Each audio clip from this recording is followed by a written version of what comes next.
আলোচনার টেবিলে ইরানের 10 দফা কঠোর শর্ত। এখানে প্রথমে বলা হয়েছে আমেরিকা আর আক্রমণ না করার প্রতিশ্রুতি, মানে আমেরিকা আর কখনো ইরানে আক্রমণ করতে পারবে না। 2 নম্বরে যেটা বোঝানো হয়েছে, হরমুজ প্রণালীতে ইরান একাই নিয়ন্ত্রণ করবে। এখানে মনে হচ্ছে আমেরিকা কোনো হস্তক্ষেপ করতে পারবে না। তারপর বলা হয়েছে ইরানের ইউরেনিয়াম সমৃদ্ধ করার অধিকার মেনে নেওয়া। তারপর নিষেধাজ্ঞা প্রত্যাহার ও বিদেশি আটকে থাকা সম্পদের মুক্তি।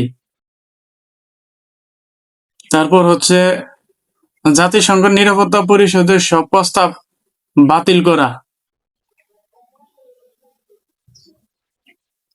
এরপর বলা হচ্ছে আন্তর্জাতিক পারমাণবিক শক্তি সংস্থার সব প্রস্তাব বাতিল করা। যুদ্ধের ক্ষয়ক্ষতি পূর্ণাঙ্গ ক্ষতিপূরণ দাবি। এই যুদ্ধে ইরানের যে ক্ষয়ক্ষতি হয়েছে সেগুলোর পূর্ণাঙ্গ ক্ষয়ক্ষতির দাবি জানাচ্ছে।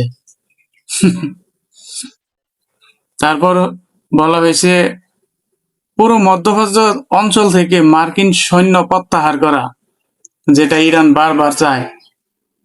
সশস্ত্র গোষ্ঠীর বিরুদ্ধে চলমান যুদ্ধের অবসান, এখানে উল্লেখ করা হয়েছে লেবানন সহ। শেষের যে বিষয়টা সেটা হচ্ছে যে সমঝোতার বিষয় বাধ্যতামূলক রেজুলেশন হিসাবে পাশ করতে হবে। এ হচ্ছে ইরানের 10 দফা। এগুলো যদি মানে তাহলে ইরান 2 সপ্তাহের জন্য যুদ্ধ বিরতি রাখবে, না হলে আবারও মনে হয় যুদ্ধ চলমান থাকবে বলে মনে করা হচ্ছে। ধন্যবাদ সবাইকে।